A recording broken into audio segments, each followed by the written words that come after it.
Welcome to Oops All Apocalypses, a show where we explore the collapse of society by playing fun tabletop role-playing games. I'm your host, Boo Masterson, and I'm joined by two ghouls. I'm trying to think if it's a spooky pun for Jacob. What is a spooky Jacob term? Flake up. Boom. Got it in one. Okay. What'd you do? And I'm Flake Up, and I remove the flesh from you while you're still alive. Oh, flay cub. Yeah. They're saying flake ub. I don't know how much more clear I could be. That's not good.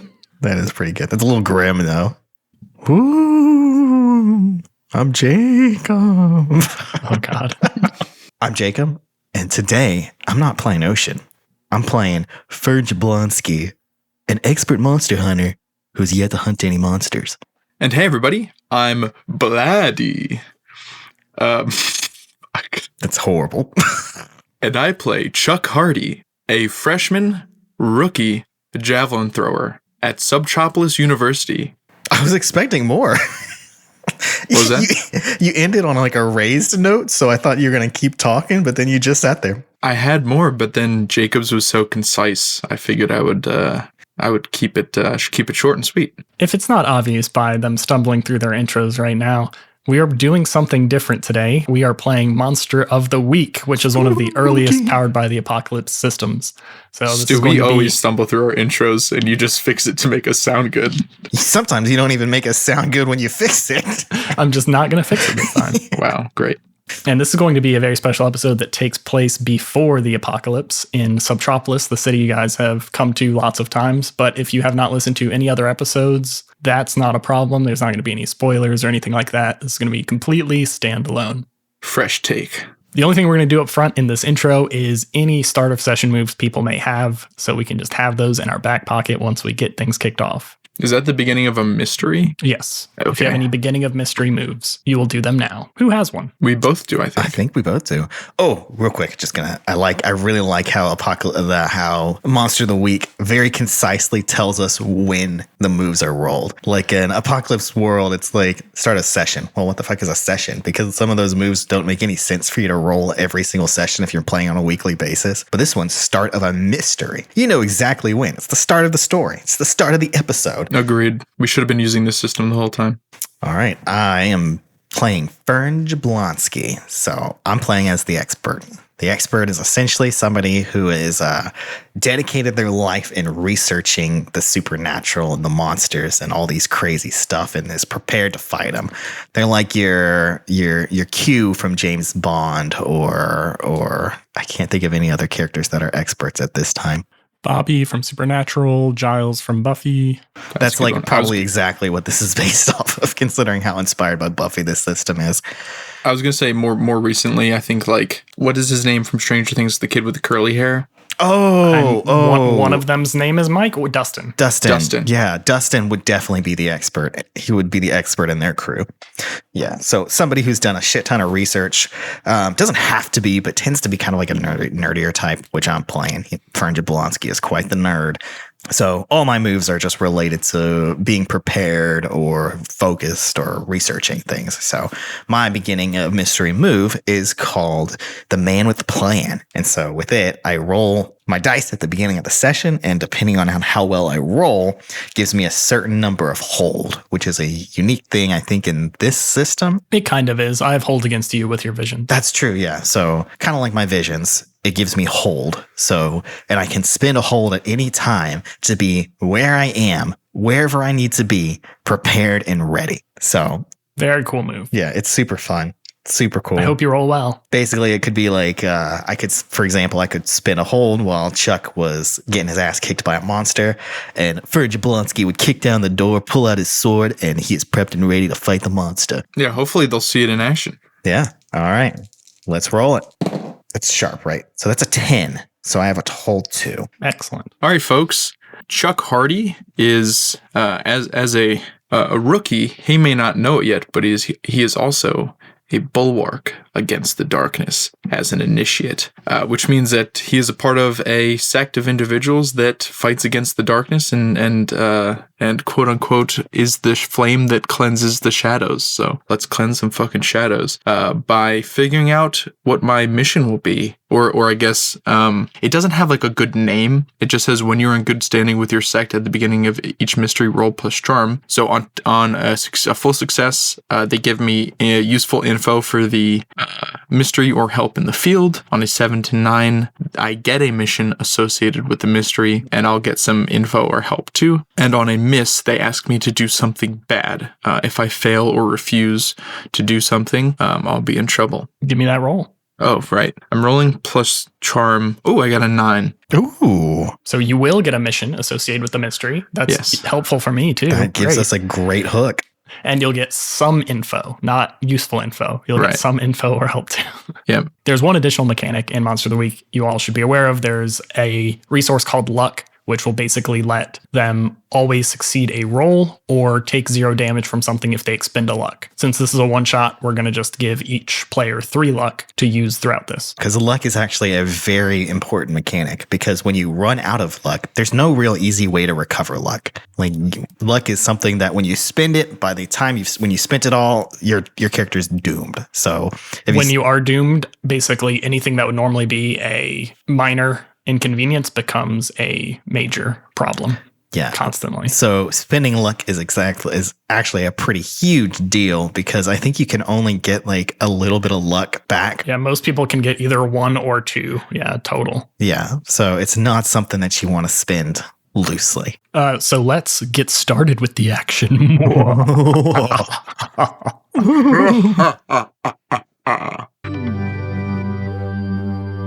We open on an expansive city filled with towering skyscrapers deep beneath the Earth's surface.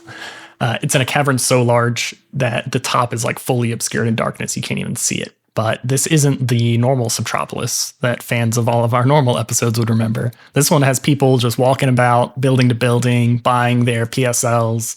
There's drones whirling overhead, delivering packages to all these different apartment complexes and storefronts. This is Subtropolis before the apocalypse. Dun, dun. Oh, it kind of rhymed. That was pretty cool. I like that.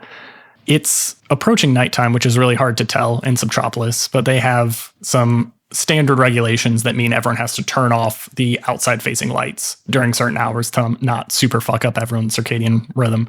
So it's becoming nighttime, which is where the fun nightlife begins. And we follow someone who seems to be a little bit stressed, just leaving the gym. They're tired, covered in sweat, but they're walking with a purpose. They have somewhere to be. And he walks a few blocks through Subtropolis as the streets start kind of emptying out, less and less people, until he gets very near this building where there's a fairly massive crowd outside. And it's a pretty podunk like stadium. I don't even want to say stadium, entertainment hall type area. And he goes in through a side entrance, avoiding the large crowd, and he finds himself in a locker room. And it seems like he's trying to amp himself up.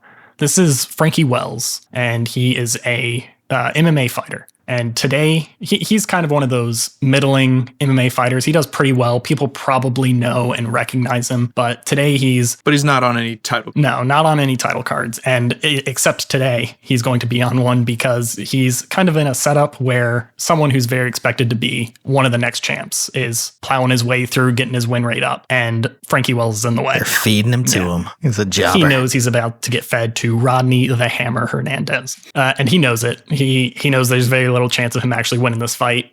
At weigh-in, he was a good 12 pounds under Rodney. Oh, shit. And Rodney has not lost yet. They're trying to keep his perfect record. So he knows that he's about to take a beating, but he's taken some beatings before, so he's going to be okay.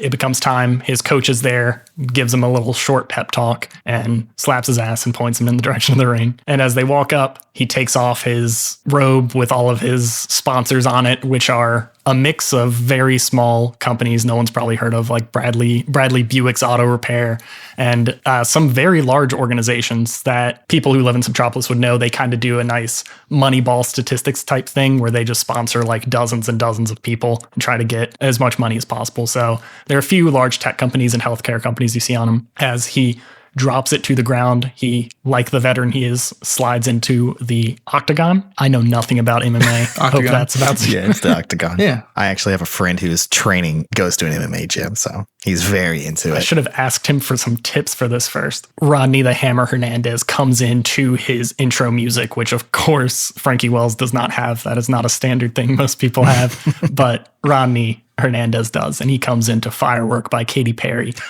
sliding down the aisles, jumps into the ring, and there's an uproarious applause everywhere. As insert ding sound here, the fight begins, and it goes how everyone watching expects it to go. Frankie is just getting beat on round after round. Oh shit, are there rounds in MMA? Mm-hmm. I only know boxing. Okay, Yeah, is it just rounds. like boxing? That is very apparent. It's very similar. You could have just made it boxing, dude. No one boxes in the future. It's unethical. Oh my god. Okay. No, wait, boxing's unethical. But MMA is perfectly fine. Yeah, it's safer. Yeah, as long as you can throw elbows and knees, it's fine. That's true. Frankie Wells is just getting hammered. He's able to kind of deflect most of the blows, but his kidneys are getting all blown up. But he's able to stick around for a few rounds. And he hasn't even been able to land like a single hit on him yet. He's almost gotten Rodney to the ground a couple times, but he's just too strong and was able to shrug him off, who Rodney's trying to remain in a nice fist-to-fist fight. He's one of those traditional punch-you-in-the-face type of fighters, you know. Frankie's clearly running out of energy, and he's bloodied. His nose is bleeding. He's got a big, fat lip. One of his eyes is starting to get a little swollen shut, and everyone's starting to become kind of uninterested because, as anyone who's actually seen MMA or boxing knows, fights aren't actually fun to watch or listen to someone describe them. People actually start kind of going out, getting drinks, waiting for. They wanted to see the Hammer come in to Katy Perry. That's why people are here. So it starts dying down a little bit. The announcers start talking about their like favorite pets and the weather and stuff like that, just like a nice baseball game around the fourth inning. When Frankie gets one good hit off on Rodney, and it turns everyone's head because as he lands this blow into his jaw, there's this sickening crunch as the entire bottom half of his face is just blown off, leaving shards of his jaw just strewn across the ring. Frankie looks down and screams in terror as he looks at his hand, and it is completely split like a log all the way down halfway up his wrist. And immediately medical crew swarms in, kind of goes around him. You see like police start looking confused, and he is quickly shoveled away from the crowd. The next morning, we are at Subtropolis High. No, it's Subtropolis University. Fuck. Yeah, we're The next morning, we're kids. at Subtropolis University in Professor Orlando's English class, where we see, always on time, always early, Fern Jablonsky. What do you look like, Fern? So, Fern Jablonsky, I imagine he's kind of wearing business casual. That's kind of his go-to. Jeans, unbuttoned t-shirt, or not unbuttoned t-shirt, unbuttoned like a white button-up. Kind of your standard nerd affair. Got a pocket protector. He's got pins all in it. Obviously, he's got glasses, and he's got like a disheveled Harry Potter almost looking hair. Doesn't maintain it. Probably gets up out of bed. Probably sleeps in a little bit too much, but Showers once a week, whether he needs it or not. I imagine he's a pretty cleanly individual. I don't think he's a stanky nerd, but Okay. I don't think he much cares about his physical appearance. So, like, he bathes, towel dries his hair, gets up, puts his clothes on, doesn't comb or anything like that, eats his food. He's much more concerned about being prepped and ready for the class. So, Is he a front row sitter or a back row sitter? oh, he's a front row sitter. He's a suck up. He's a suck up as there is. Okay, you still have a good 5 minutes before the class is starting, but Professor Orlando has come in and comes up to you and goes, "So your big makeup assignment is due today. Is your partner going to actually grace us with his presence?" Yeah, I talked to him. He should be here any time now. Yeah, I talked to him before. I gave him the rundown. Need to be here about 5 minutes early. Yeah, just give him a minute. He's probably busy with all his javelin throwing. You know how it is. Back at the javelin field. You see Chuck Hardy holding 3 javelins in his left hand. He's got a little duffel bag with his change of clothes that he never changes into because he always wears his track and field uniform. and he's got basically super short buzzed hair, a nice muscular build. He's not like super attractive, but he's got the body, you know. So he's feeling confident. He's got his white tube socks kind of bunched up around the ankles, some nice tight shorts on. He's got his track coat over his tank top, and he's got the sleeves rolled up because he's feeling pretty cool right now. He just threw some spears really far. Your Casio watch starts beeping to let you know that you have 5 minutes before your class starts, and it's like a good 8 minutes away. Oh shit. Oh man. Hey, coach. Coach Caesar is there. As soon as you say his name, his head jolts towards yours, and he hobbles over. CZ, I gotta run, man. I got class. Like, actually now. What did I tell you about class? Class isn't important. This is important. Throwing javelins is what you need to do. That's the only thing that's going to save the world. And he grabs both of your shoulders, shakes you a little bit. And I pat both shoulders. CZ, you know that I'm on board with the shtick, man.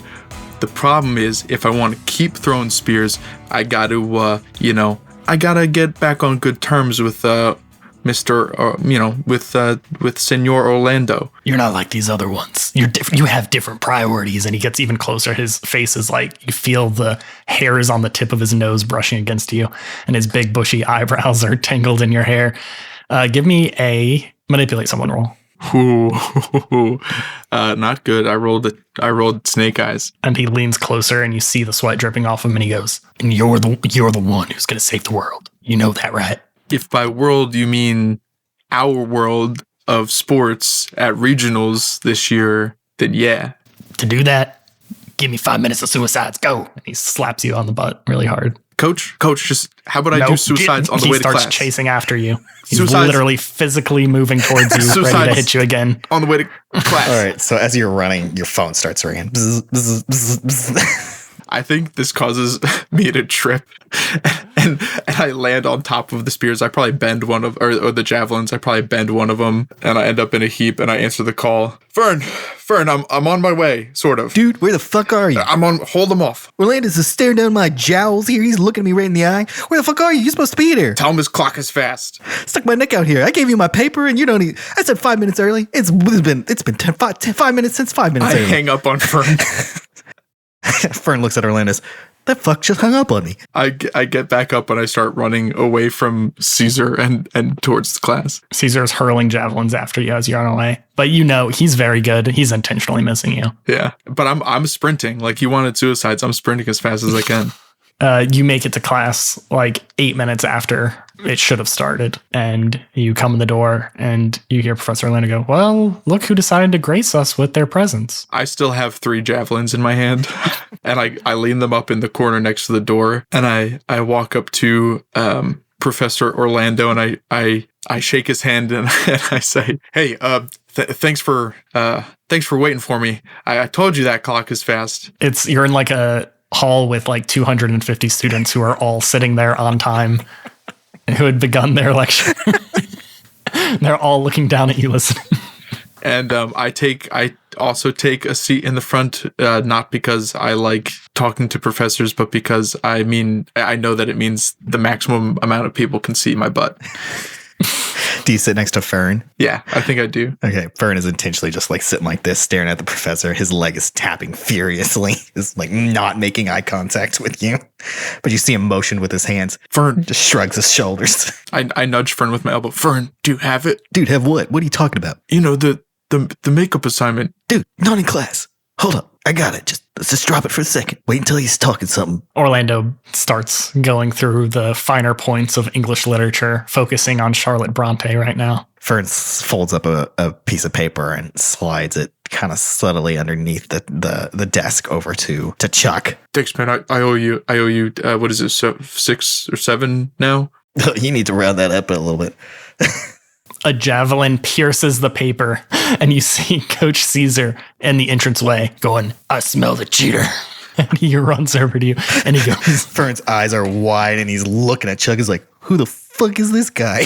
"Professor Orlando, I don't want to tell you how to teach your class, but I see some suspicious movement over here." Sazy, you told me not 10 minutes ago that classes don't matter. What are you doing? I told you not to come here. Jesus. This is what happens when you don't listen to me. I told you I'd fail. Oh, man, come on. Professor Orlando comes up and goes, "This looks very similar to your work, Fern. That's because we we just study together, man. We're not roommates, but we go to the same school and classes. So yeah, Chuck, he's no good at writing or thinking, so I just help him a little bit. Not very nice. It's his work, I promise.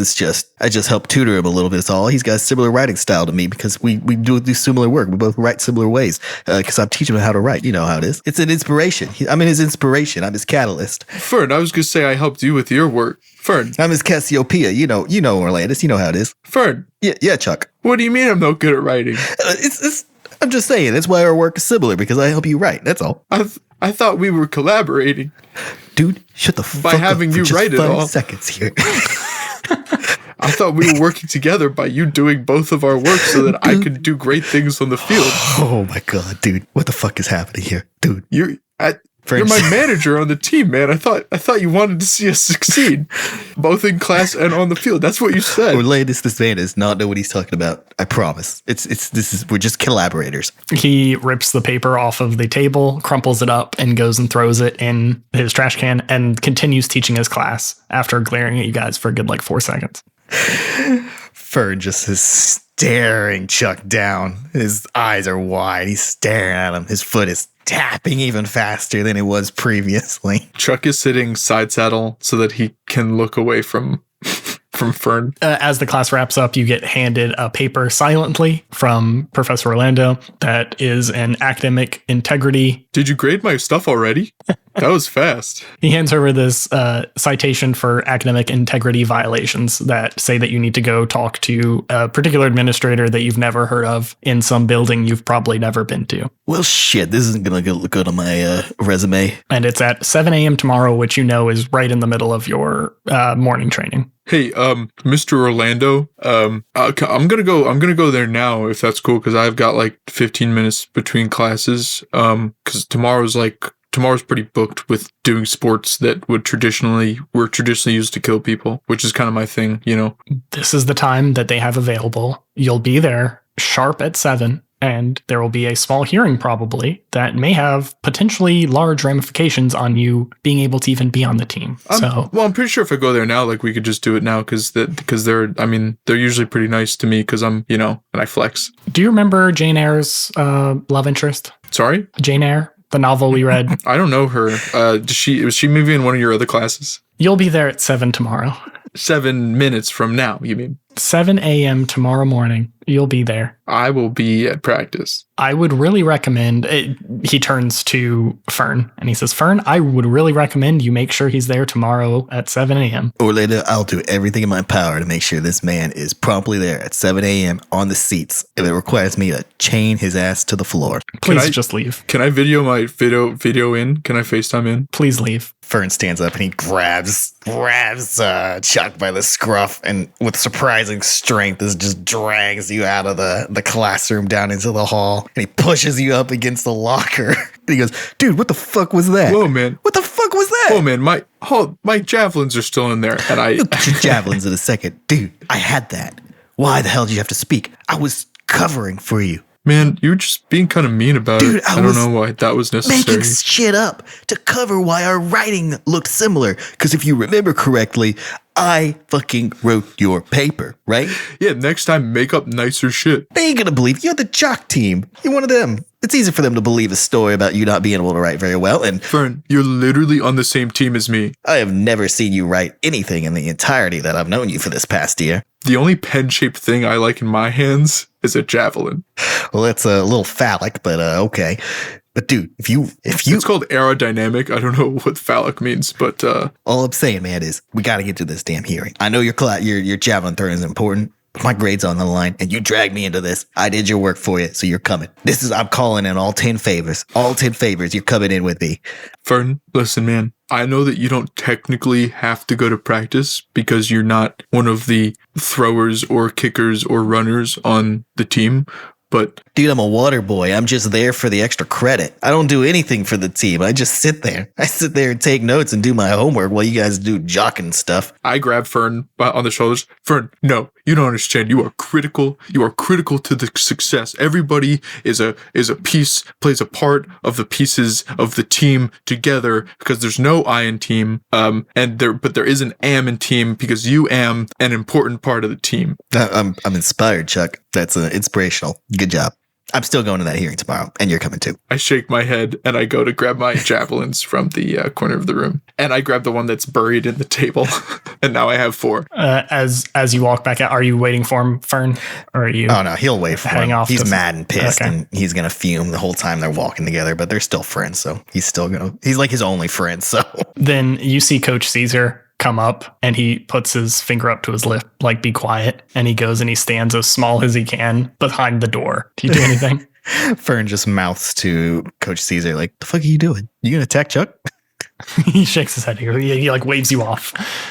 And then the second you come out the door, he goes, "Thanks for my javelin." And he grabs it back from you. And he goes, "We need to talk. Come with me." CZ, I can't keep missing classes, man. They're going to kick me off the team. Great. No, not off the team. They're going to kick you out of school, and then you'll have more time for javelin throwing. I don't see how that makes any sense whatsoever. Here, come with me. I got some. You know our secret place? Yeah, the men's bathroom. Yeah, let's meet there. Okay, Okay. that's not weird. He scurries off. I follow him because we're going to the same place. Yeah.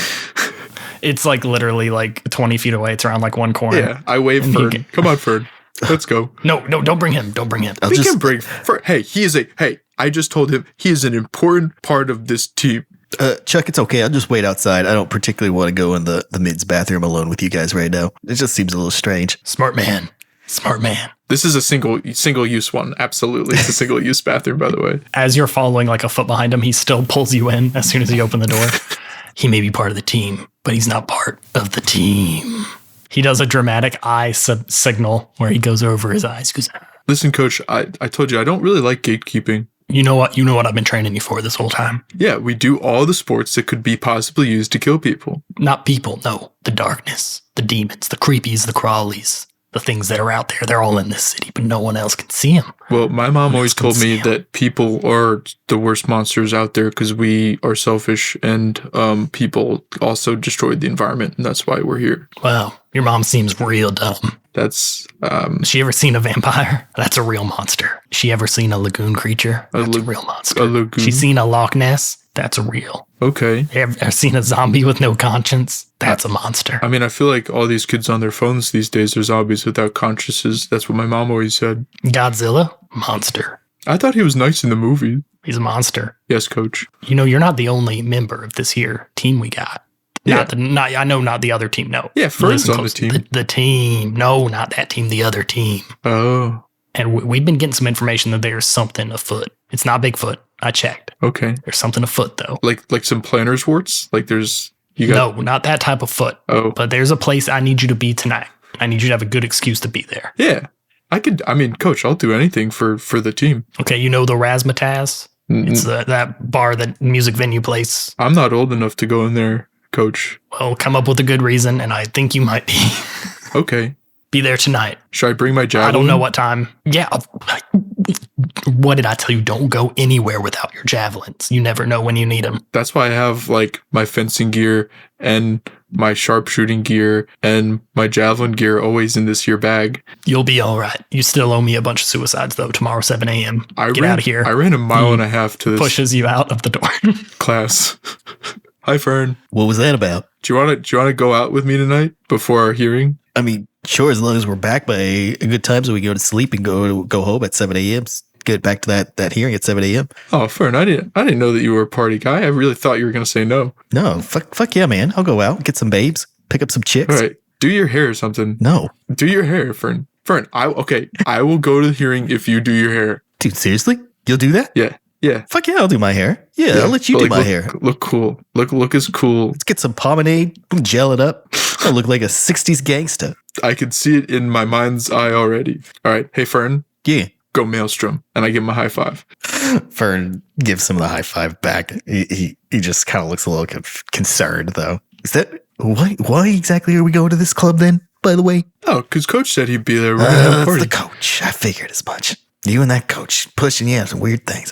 What kind of weird shit's gonna happen here when we go? Do you know? Well, he usually tells me to go places like the bathroom or like dark hallways or tunnels or like, I don't know, alleyways when he's going to be there. He's always meeting me in places like that. So I figure that, we're just going to hang out. Every single time some weird shit happens whenever you go out with him. Coach is like my mentor, man. Like this is how he's training me to be the best javelin thrower in the world. Like listen to this. This is like the greatest piece of advice that he ever gave me. When you're trying to do something like sports wise that could kill something, you just picture the thing that you hate most in the world and you try to hit it with the thing that you're doing that is for sports. Sounds like he's turning you guys into super soldiers, not javelin throwers. No, man, it's because it's what your mind can conceive, you can achieve. So like if I could conceive myself spearing like a giant goldfish because I'm afraid of goldfish, like then I could do it if there was goldfish there. There's not, but I picture it, so there is one. That's how that works. It just seems strange that every single one of this school sports is,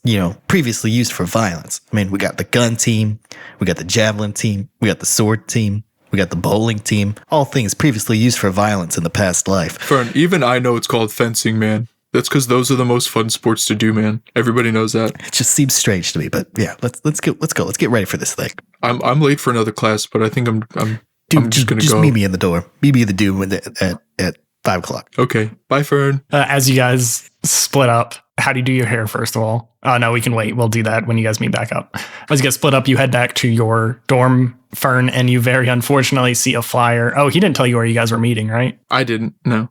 You didn't? Okay, yeah, so you have no idea. Never mind then. I just said to meet up in the dorm room once we all. Yeah, I'm gonna come pick him up. Okay, so we will smash cut to you opening the door and seeing Fern's new hair. It is slicked, gelled straight back, just flat against the back of his head, slicked back. He looks like a mob Still boss. wearing the same clothes? Still wearing the exact same outfit. The only thing different is his hair.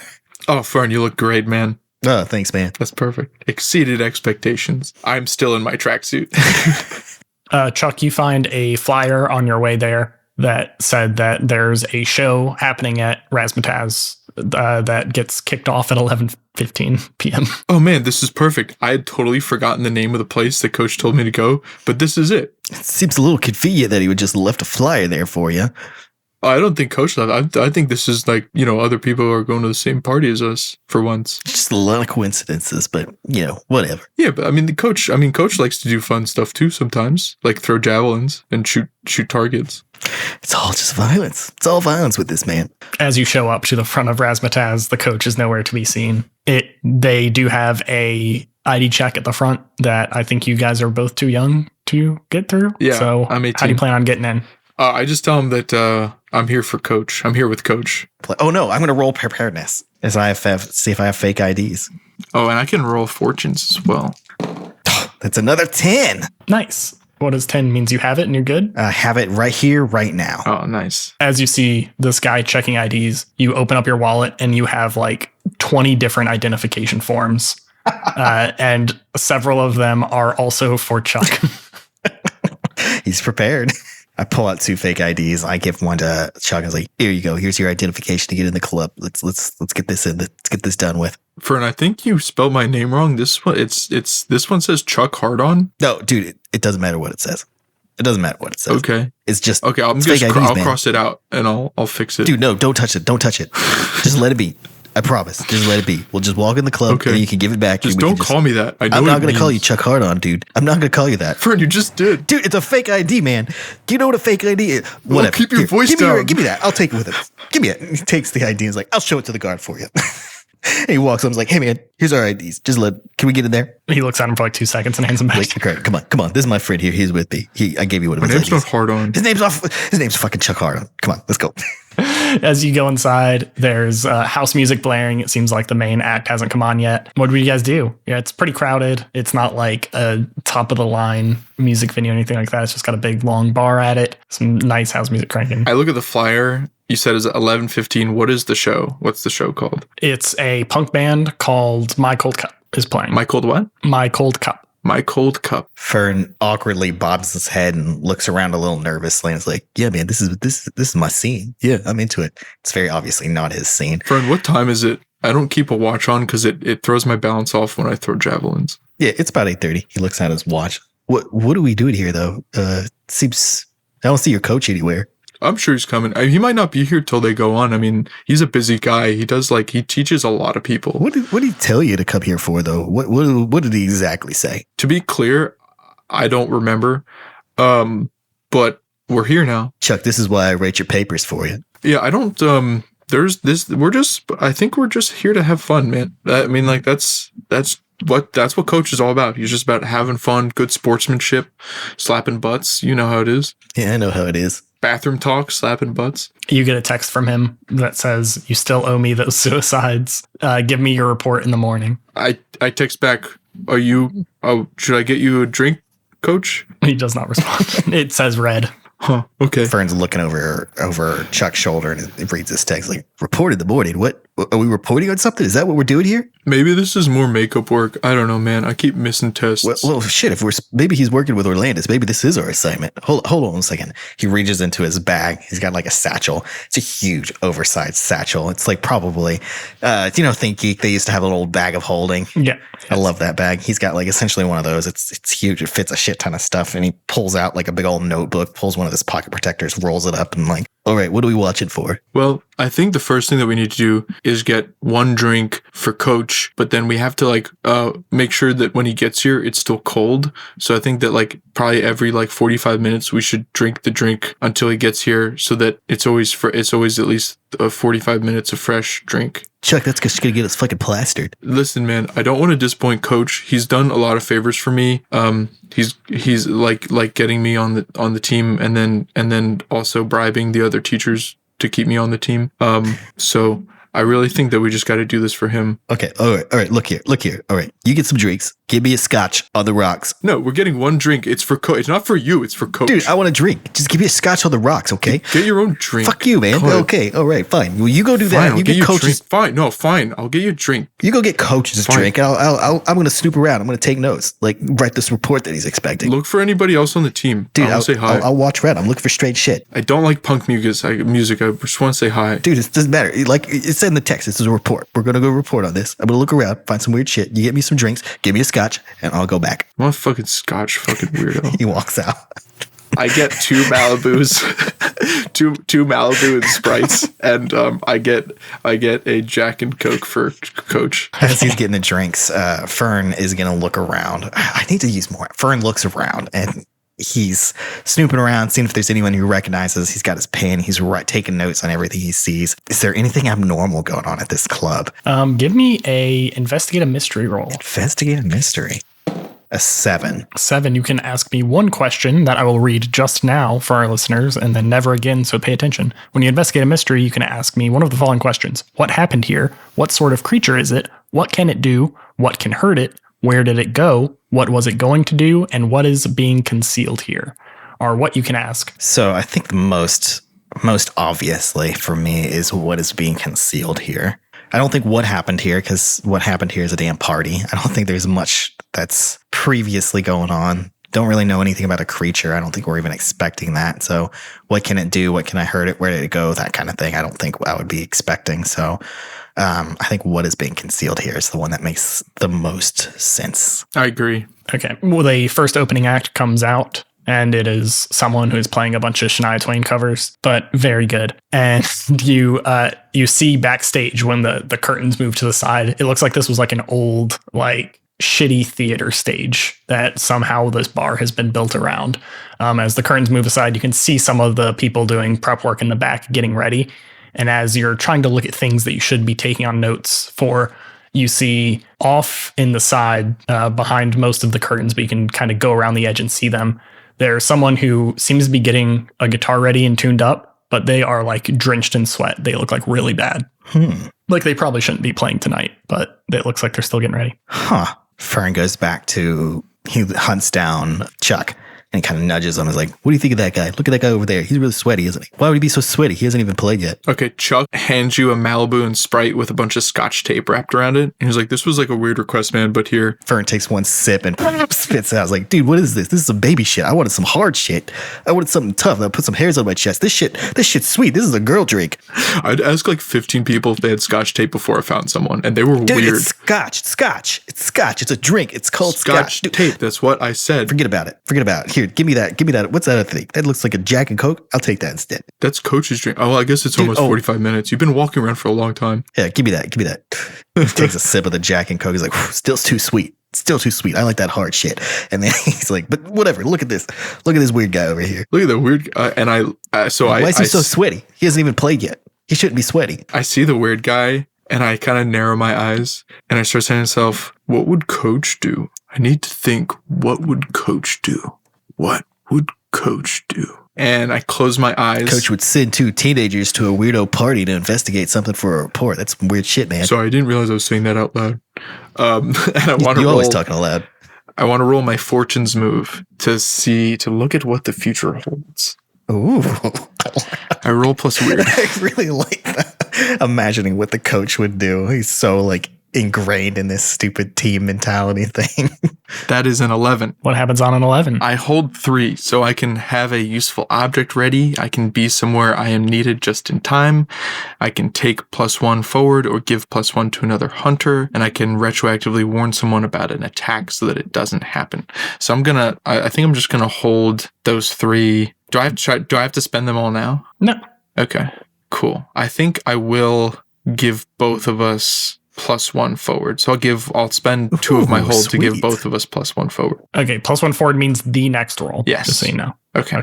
I was just about to ask, is +1 forward like for just +1 while we're investigating this particular mystery it's here? Your next roll, no matter what. Okay. It's +1 forward. Okay. I felt like I had to spend that now because otherwise you could like pick and choose when that +1 happens. Or can I pick and choose when the +1 happens? You can pick and choose, but it would also be useful now. Okay. Yeah. So I'll spend it now. So yeah, you think about what Coach would do and you imagine, you don't know what would cause this, but you run through like a worst case scenario of what happens here. Like there is an enemy. You imagine this like werewolf. No, it's a giant goldfish. It's always a giant goldfish. Okay, sorry.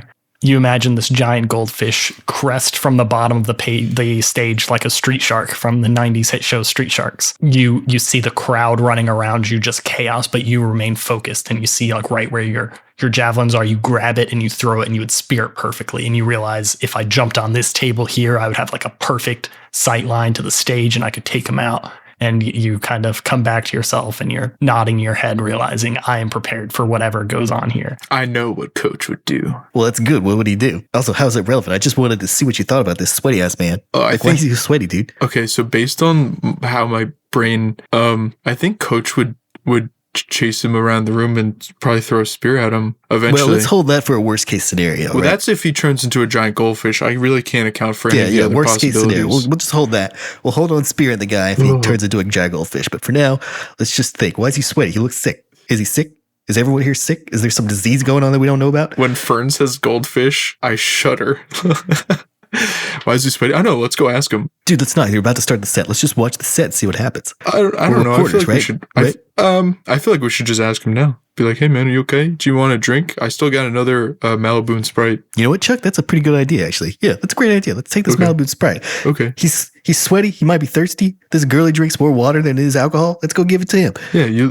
Wow. Okay. But fine. And I think I start to head backstage. Okay, there is security on the side. Okay. I go up to the security. Hey, I have a drink for the sweaty guy. Why do you have so many javelins? Oh no. Though that's for I throw javelins. Yeah, we're here for a school assignment, man. It's nothing big. We just keep these javelins. He's part of the javelin club. His coach makes him carry it around. It's supposed to get him into like the headspace of a javelin thrower or something like that. You give me a manipulate someone more. I'm not very charming, so this isn't going to be a -1. But I do have +1 forward. Yeah. So that's a -0 +0. Oh, that's a good one to have a 0 on. That's a 9. Nice. You can come back here. if you leave your javelins. Just leave the javelins, man. Or I can take the drink and give it to him. How about I give you the javelins and then you watch them and make sure nobody takes my javelins? Do you mean like Fern or the? Are you talking to me? Fern. I was talking to Fern. Yeah, that's fine. Yeah, I'll hold your javelins for you. Okay, but he can come too, right? No. Oh. You Well, just take the javelins drink. stay out You here. take the drink. You go give him the drink. Give him the man. Okay. I'll just hold your javelins and I'll stay right here. okay. I walk back with the 2 drinks. You see him there. He's still off to the side tuning a guitar. Looks super sweaty. He literally like flops sweat, like rubs his forehead, and you just see a smear behind where it was. Hi, man. You looked kind of warm. Do you want a drink? I brought you a drink. Yeah. What is that? It's a scotch. I hand him the one with the scotch tape on it. It's a scotch. Give me a charm roll. Just a straight up charm.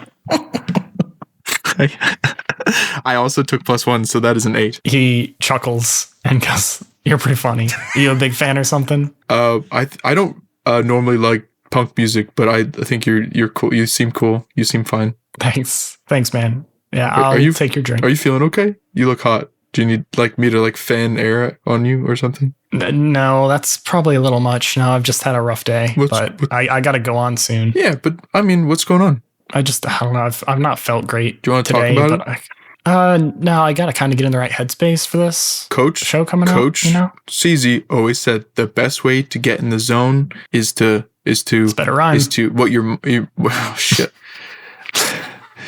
Is to send the bad stuff home. So you just gotta talk it out. You get and what your mind can conceive, you can achieve, which means you have to be able to conceive yourself doing really good guitaring, which means you can't be thinking about other stuff. So let's just do it real 5 minutes. Let's just break this down for me. What's going on, man? I'm just really nervous. Like, I'm not that good. I mostly just play like power chords, but in the studio, we did like one song that has this really long solo in it, and I really don't think I can play it live. Like, I've never played it all the way through without messing up a single time. So, like, it took me like 50 takes to get on that album, but everyone loves it, so we have to play that song. And they talked about just like doing a backing track over it or something, but this podunk ass fucking venue doesn't have anything that'll let us do that. So I'm going to have to try to play it or come up with something else or skip it. I don't know. Hey, man, what's your name? Oh, fuck. I almost said Charles. That's your name. Spencer. Spencer. Yeah. Like I said, what your mind can conceive, you can achieve. If you can conceive yourself playing that solo, just picture with me, close your eyes. Picture yourself absolutely dominating that solo, and it will happen. Give me a help someone roll. Okay. Well, I have +0 cool, so I got a 7. Guys, make success. Okay. He closes his eyes and he kind of repeats with, he's like, man, you're right. Like, I can do it. And like, these things are always mixed so that anyway, no one's going to hear if I make like a mistake. If I just like keep going through it, it's going to sound great. You're right. Thanks, man. Hold that picture in your head, and you'll do great things. And I slap him on the butt. Oh, okay. Yeah. Cool, dude. Let's go. You should go try to get good seats. Hey, Spencer. Yeah. Good luck. But you don't need it, but good luck. Thanks. And I go back. Dude, how'd that go? You get any information from him? I take my first things first. I grab all of my javelins back. Take the javelins. I don't want them. He was just a little nervous, man. I mean, people sweat when they're nervous. Fucking nervous? That's it? He's just nervous? Who sweats that much when they're nervous? He liked the scotch that I got him. So, you know. For fuck's sake, it's not scotch. Whatever. Dude, it's just... I swear I thought we were going to get more from that. Like, super sweaty, super strange. I don't know. Maybe that's what your coach... Maybe that's what the... Let me write that down. You're just nervous. Needed some pep talk from Chuck. Maybe that's what the coach is looking for. Just wants to see that you can help people out. I got the nothing. lights go down and becomes a roar of applause as it seems like the main act is coming on. You guys haven't drinking that much, right? Just one No. drink. Fern has drinking like dick all because he's not been satisfied with any of the drinks that he's been brought. So the lights go down and you hear this applause break up. People start yelling and cheering. And then there's this strobe light that picks up on the stage and starts increasing in speed as the band walks out. And you see Spencer and 2 other people in the band. There's a bass player who sings, drummer, and then Spencer on the guitar, to this huge applause. And the singer goes up and says, "We are My Cold Cup, and we're here to give you a great time." And they just launch into the song. And you see Spencer, you guys watching him. He doesn't, like he said, he doesn't seem to be doing much. He's just mostly playing some power chords, going along with it the first few songs.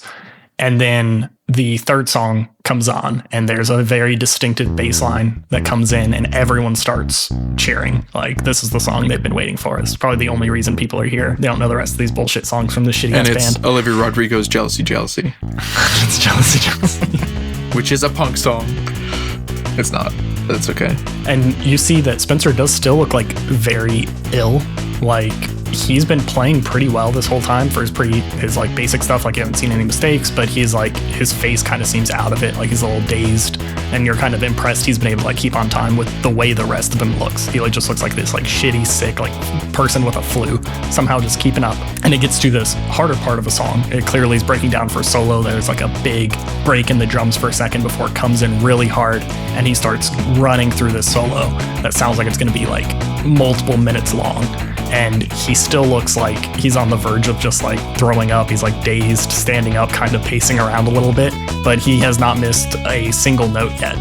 And it keeps getting faster and faster and harder, and you see his fingers are just moving almost like a blur. And as you're engrossed watching this, you hear this kind of crunch, and one of his fingers like splits off into an additional finger that just picks up right where it let go, and it keeps playing this guitar just perfectly. The solo's going on. It seems like no one else has noticed yet. Yeah, Fern's But been you guys taking were notes checking this out whole Spencer. time, and he's watching. As that happens, he just freezes. His eyes widen.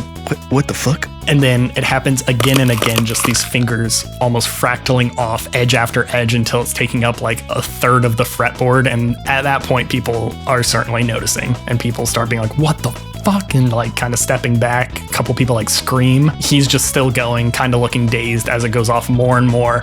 His hand just a blur of way too many fingers until the last final note of the solo. He just strums it hard, and then his hand just explodes, and he collapses down to the ground.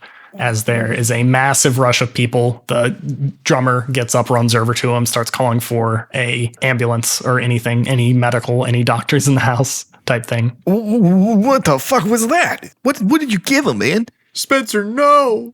I would like to run up and try to heal his injury with magic. With magic? Yeah. Okay. Give me a use magic roll. I'm actually +2 on this. Didn't even know you were magic. I was about to say, is magic a commonly accepted thing in this, or is Oh, this? absolutely not. No. Okay. I think I just rush up because I'm still thinking like, what would Coach do? I think I'm also going to spend one hold to have a useful object ready, and so I think I have like a roll of gauze in my duffel bag. Not a roll of scotch tape. Interesting call there. Yeah, no, roll of gauze, and I roll an 8. An 8 on the use magic. Yes. Okay, it's going to have a glitch. So choose one of those glitches, and I will tell you what effect that has. Oh, interesting. The effect is weakened. The effect is short duration. You take 1 harm, ignore armor. The magic draws immediate unwelcome attention. It has a problematic side effect. I'm going to heal 1 harm from an injury, and then I think that it probably draw immediate attention. And I'm sort of wrapping up his hand, and sort of in the process of focusing all my energy on that, I also accidentally cast that spell. Yeah, you see it's exploded in the way that like his thumb and most of his palm is like still intact, and it kind of sears over in this like bright white light that just flashes for just a second. It looks a lot like one of the strobe lights that was going off at the beginning. And as that flashes, give me a read a bad situation, Fern. Okay. Fern, sorry. Half the time I say your name, I feel like it's not going to get picked up on the mic because I'm like, Fern. Read a bad situation. That is an 11. God, Fern's so good at sharp rolls. That's all I've had to roll so far.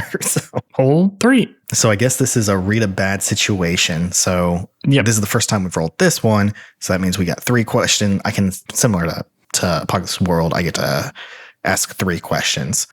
Questions in this system are, what's my best way in? What's my best way out? Are there any dangers we haven't noticed? What's the biggest threat? What's most vulnerable to me? And what's the best way to protect the victims? So I get 3 holds, so I can spin that at any time. So I guess I'm just going to go start by spending 1 hold to say, are there any dangers we haven't noticed yet?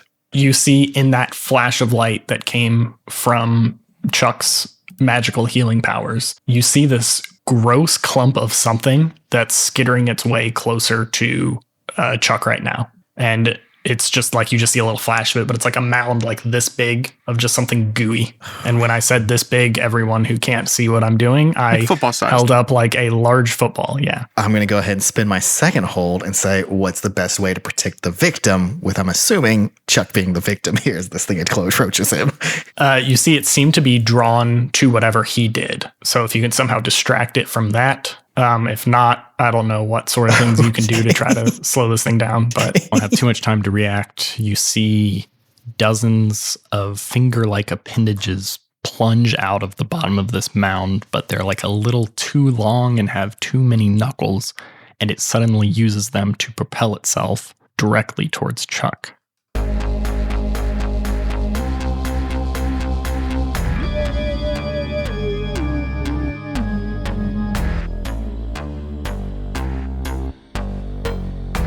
Thank you so much for listening to this week's episode of Spoops All Apocalypses.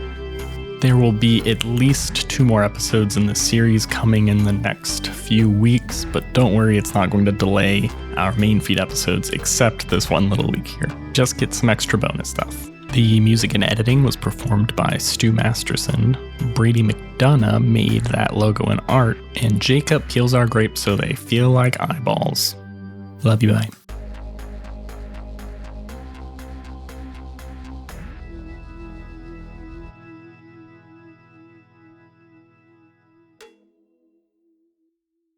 Bleh.